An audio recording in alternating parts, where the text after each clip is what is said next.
Okay. So, welcome to our January 2024 edition of Ongoing Professional Development for Marriage Celebrants in the Peace Apostolic Network. I hope you find these videos useful and helpful. You can find other videos from previous years on the YouTube channel that's called Peace Apostolic Ministries Celebrants, I think. Anyway, search for that on YouTube and you should find us. If you can't, drop me a line and I'll email you a link. Today is a couple of issues I want to talk about. The New South Wales Births, Deaths and Marriages sent out a very helpful email a couple of months ago now about some compliance issues that marriage celebrants need to be aware of. And so I thought I'd share the contents of that email with you so that you can be sure that you're doing the best that you can to fulfill the legal requirements and not have any delays or refusals when you send your marriage forms off. So firstly, there's the reminder that I think we put out every year just about, you must use the up-to-date forms for the notice of intended marriage, the official certificate of marriage, that's the one you send back to births, deaths and marriages, and the declaration of no legal impediment to marriage form. That's the form that you get them to sign prior to the ceremony, usually the night before when you have the rehearsal. You get the bride and the groom to just sign that form saying there's no reason why they are not allowed to get married. All of those forms now are available on the Attorney General's website. That's the Commonwealth Attorney General, ag.gov.au. You can download them from the marriage celebrant section and save those as templates so that whenever you need them, you've got them there. Of course, if you use an online service, such as in New South Wales, it's called e-registry, where you just download the information about the parties and their parents, etc., then it's all done for you. They make sure the forms are in the right format, and all you have to do is print them off and get the people to sign them.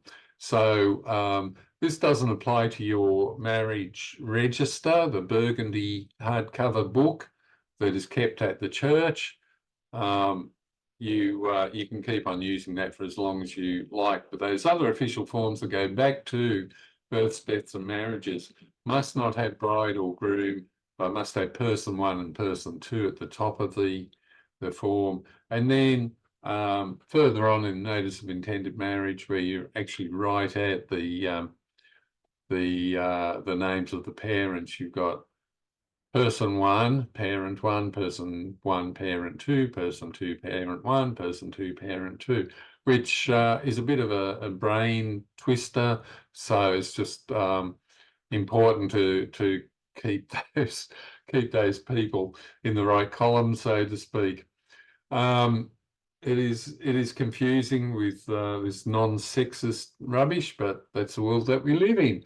So if you've got any forms still that say bride or groom or bride's mother or father at the on them, you're not allowed to use them now.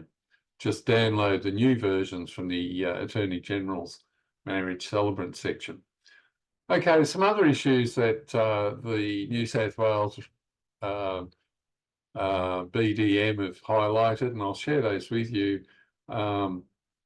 First of all is these are non-compliance issues, and you must have on your forms, your certificate that you send back, the actual location of the where the thing took place. So it could be something like Bondi Beach, and then all you need is Bondi, New South Wales.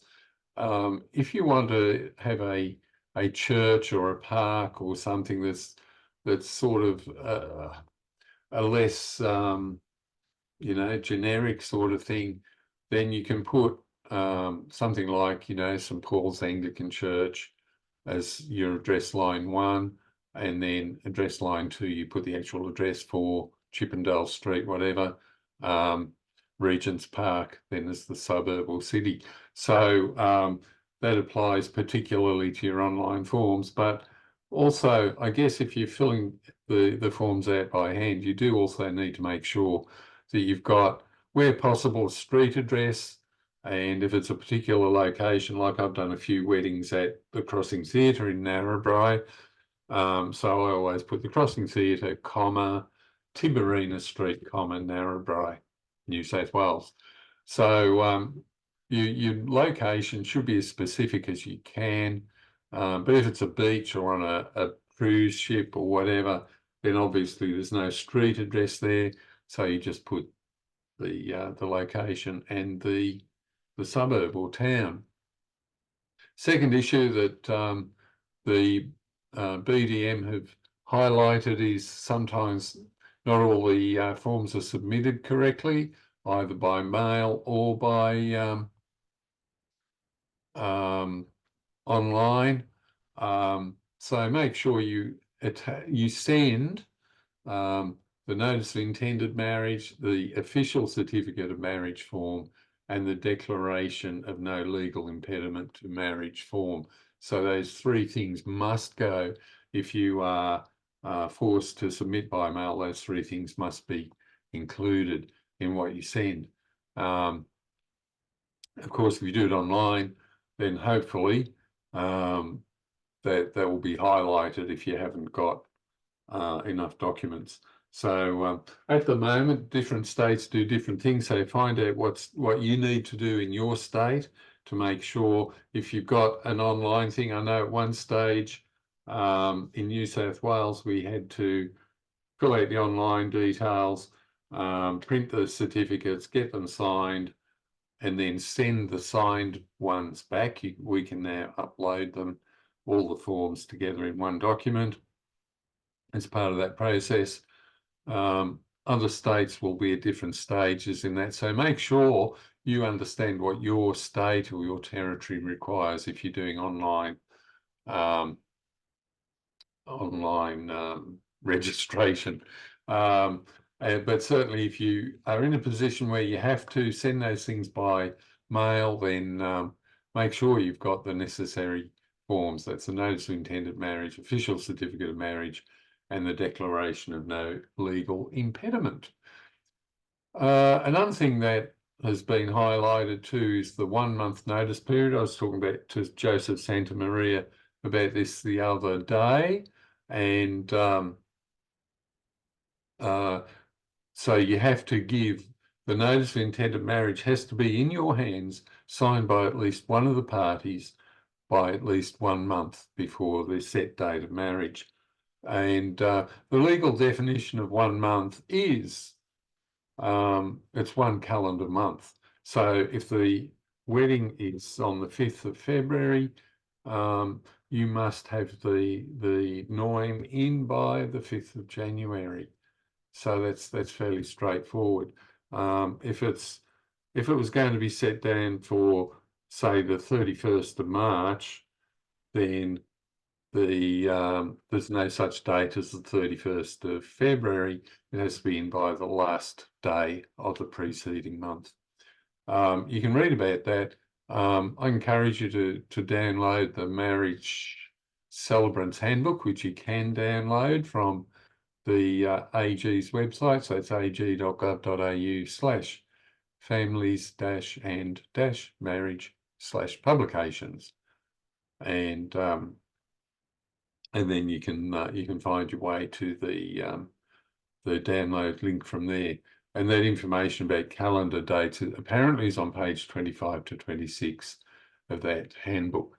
And if you haven't ever downloaded that, I encourage you to do that. So it's at ag.gov.au again. Another issue is unauthorised witnesses on the notice of intended marriage. So if it's signed in Australia, it's usually an authorised celebrant. They'll usually bring you the form or ask you to fill it out or whatever, and you can sign it on the spot. But it can be any authorised celebrant. It doesn't have to be the person that will be doing the marriage. It can be a JP or a barrister or solicitor, a legally qualified medical practitioner, interestingly, or a member of the federal police or state police. And if it's signed outside Australia, it must be signed in the presence of an Australian diplomatic officer, a consular official, a notary public, an employee of the Australian Commonwealth Government, or an employee of the Australian Trade Commission authorised under the Consular Fees Act. So the easiest thing is to get that. If you've got one person that signed it in Australia, then you don't have to get the other one to sign it until before the celebrants, before the ceremony. So if you've got one person in Australia, the easiest thing is just get their signature a month in advance and then hang 10 till the other person is available in Australia. And finally, incorrect statutory declaration forms. Sometimes people offer stat decs in place of birth certificates or whatever. Especially, well, this only applies if they were born overseas and can't provide you with a birth certificate. A statutory declaration may be useful then. Make sure that it's filled on the Commonwealth Stat Dec form, not a state form, because this is a Commonwealth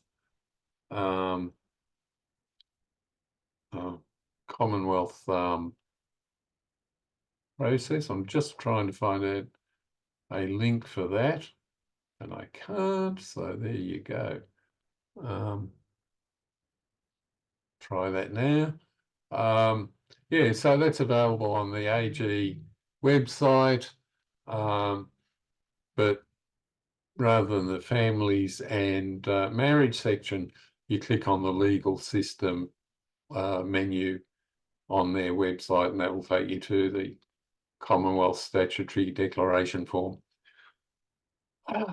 So, yeah, that's my lot for this year. So I hope that's all helpful.